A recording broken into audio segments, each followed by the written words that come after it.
y lo que se hace es echarlos al tubo. El problema, y para lo que se utiliza la acetona, es que si echas solo los pellets, la superficie de contacto es mínima, solo tienes una esquinita de granito de arroz que se va enfriando dentro del tubo de cobre. Si echas el chupito de acetona o de alcohol, lo que haces es tener toda la superficie cubierta de cobre por alcohol, enfrías ese alcohol con ese hielo seco y de esa manera consigues enfriar toda la base del tubo, que es lo que te interesa, hasta esa temperatura. Con el nitrógeno líquido son palabras mayores, aunque no es la escalera más alta de toda la historia esta, se llegan a temperaturas de 198 grados bajo cero. Se dice pronto.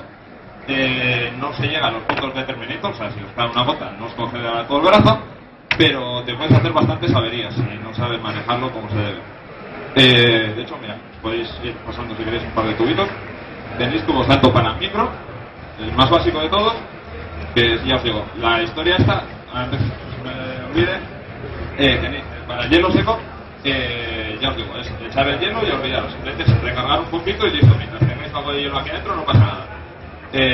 Con el nitrógeno líquido lo que se hace es utilizar tubos más pesados, como este, que se acerca peligrosamente a los 3 kilos de cobre, y este que creo que lo sobrepasa por poco. Estos son 3 kilos y medio de cobre en un cacharrito pequeñajo de estos. Este es un tubo de chipset, por ejemplo, para que os hagáis una idea. La comparación es un poquito odiosa, como todas, pero sí, para haceros una idea. El tubo más sencillo de micro, el tubo más sencillo de chipset.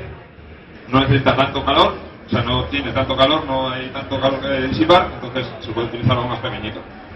La cosa es lo que os decía, el nitrógeno líquido se evapora sumamente rápido. O sea, echáis la capacidad que pueda tener esto, serán igual unos 40 centilitros así de nitrógeno líquido aquí adentro, y durará pues como medio minuto. Evidentemente no creeréis que una sesión con estos artilugios, que igual te tiras 4 o 10 horas o las que sean, depende de las ganas que tengas y los problemas que te surjan, no puedes estar todo el rato colocando nitrógeno líquido, porque al final estarías más atento a la temperatura del procesador que al propio trabajo. Lo que se hace es intentar tener la mayor masa posible haciendo contacto con el micro, porque lo que se hace es enfriar primero el tubo y que sea el tubo el que tenga la superficie y la masa necesaria para mantener ese frío lo máximo posible. Ya os digo, es bastante más complicado que se caliente el tubo de casi 4 kilos que el tubo que no pesa ni medio kilo. Esto es solo aluminio y ya os digo, que igual este sí que habría que tener un chorrito ahí echándole líquido continuamente para tenerlo frío. Y luego el paso máximo, que ni siquiera lo hemos puesto ahí porque es bastante complicado de trabajar con ello, es el helio líquido, que ese ya se acerca peligrosamente al cero absoluto. Son 269 grados bajo cero, cuando el cero absoluto son 273. Lo más cerca posible que está en humanos, si no recuerdo mal, del cero absoluto, o si no lo ha conseguido ya, pero me parece que todavía andan buscándolo. Se ponen los electrones antes. Lo que os decía antes, tenemos unas temperaturas bastante por debajo del ambiente.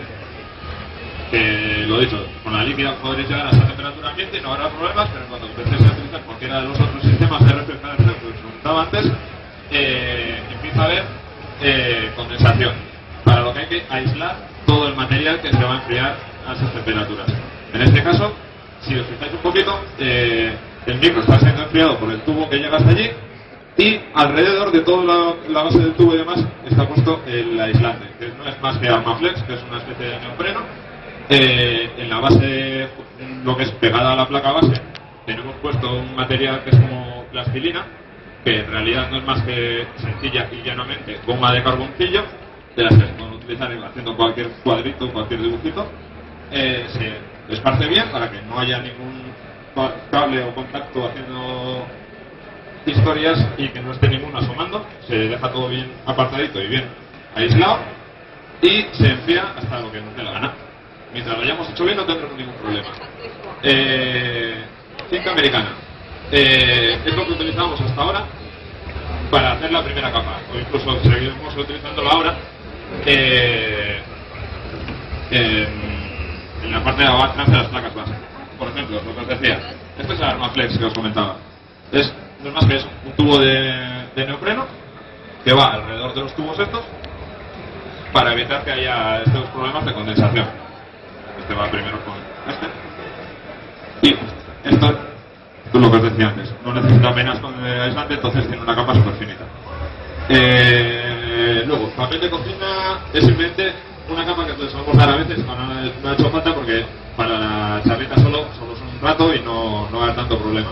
Si no, lo solemos poner alrededor de las zonas donde hay posibles problemas de condensación, para que en caso que haya alguna gotita de agua o de lo que sea, se trauma siempre, espero, simplemente sea absorbida por ese papel de cocina. Es simplemente evitar problemas. Cuanto más problemas podamos evitar, menos nos funcionan. Y luego ventilarlo todo bien, porque como os he dicho antes, el hielo seco es CO2. Eso tiene un pequeño problema. El CO2 tiene cierta tendencia a quitar apartar el oxígeno del ambiente. Entonces, ¿qué os pasa? Como estaréis encerrados en una habitación con 10-15 kilos de hielo seco y os tiréis ahí 10 horas, os va a entrar un sueño que, como consigáis dormir, no os vais a levantar. Entonces, es siempre conveniente a la hora de transportarlo y de utilizarlo, estar en un sitio ventilado, o directamente abrir las ventanas de casa, incluso para traer los pártulos hacia las exhibiciones y demás, con los coches con las ventanas abiertas. El problema si llueve, pero no hay otra manera. Luego el nitrógeno líquido, aparte de todo esto, tiene cierta tendencia a dar un dolor de cabeza inhumano. Pero bueno, lo dicho, cuanto más ventilado tengáis el sitio donde estéis utilizándolo, si os animáis algún día, mucho mejor para vosotros. Lo que os comentaba, ya todo lo que sea bajar de temperatura ambiente, ya no se empieza a llamar overclock extremo. Ya es tener cierto conocimiento, ya tienes que tener unas ciertas técnicas a la hora de aislar, ya empiezas a jugar en otra liga, digamos. Hay que tener mucho más cuidado a la hora de hacer las cosas, juegas con unos voltajes que son un poquito más altos de lo viable a priori, muchas veces fuera de los márgenes legales, de los márgenes que te amparan la garantía del producto. Lo bueno que tienes es que la mayoría de fabricantes no tienen manera de demostrar que te has pasado de ese margen. Lo digo para que no tengáis tanto miedo, a no ser que haya fuegos artificiales en vuestra placa base, el fabricante no se entera de cuál ha sido el problema. No debería decirlo cuando hay fabricantes de por medio, pero lo dicho, mientras no haya pruebas evidentes de que habéis hecho el café, no hay manera de que os echen para atrás una RMA. Por ejemplo, lo que os comentaba antes, la cinta americana que ponemos como primera capa, la ventaja que tiene es que sobre esa capa puedes pegar lo que quieras y no manchas la placa base o el componente que queráis.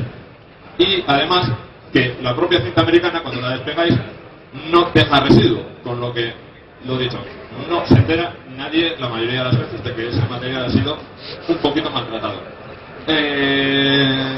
Sí, ciertamente. Vale, en principio, lo que os comento, el tema del overclock, todo el mundo lo pinta como, pues eso, peligroso para el ordenador, peligroso para quien esté ahí en medio, todo es peligroso, ¿vale? Estoy de acuerdo. Respirar también, andar por la calle también, o sea, si no tienes las medidas de seguridad oportunas. O sea, tampoco hace falta andar con un traje espacial para andar con el nitrógeno líquido, pero sí hay que andar con bastante cuidadito, de que no haya salpicaduras, de que mover todo con cuidadito para que no haya problemas ni disgustos. Y sí que es cierto que unas pequeñas medidas de seguridad, unos guantes o algo, se viene bien para evitar salpicaduras. Y lo del tema de que se rodean componentes y demás, la mayoría ni se notan. Y además, mientras os mováis dentro de los límites legales, no hay manera de que se estropee nada, porque con esos límites legales, repito, entre comillas, no va a haber problemas de que se pueda quemar ningún componente, incluso por aire. Podéis tener con vuestro equipo, os puede dar problemas, pero lo máximo que vais a tener que hacer para arreglarlo va a ser resetearle la BIOS, que es donde se guardan estas configuraciones. Una vez que desde la BIOS vuelves a la configuración por defecto, automáticamente reseteas toda la configuración y vuelves a estar de serie. Y si de serie funciona, perfecto. Si no funciona, no va a haber ningún problema porque no vais a haber tenido ningún rastro de quemadura, ningún rastro de aislante ni de ninguna de estas cosillas. Entonces podréis hacer vuestro RMA tranquilamente y haber disfrutado de una tarde muy divertida con vuestros juguetes. Sencilla y llanamente.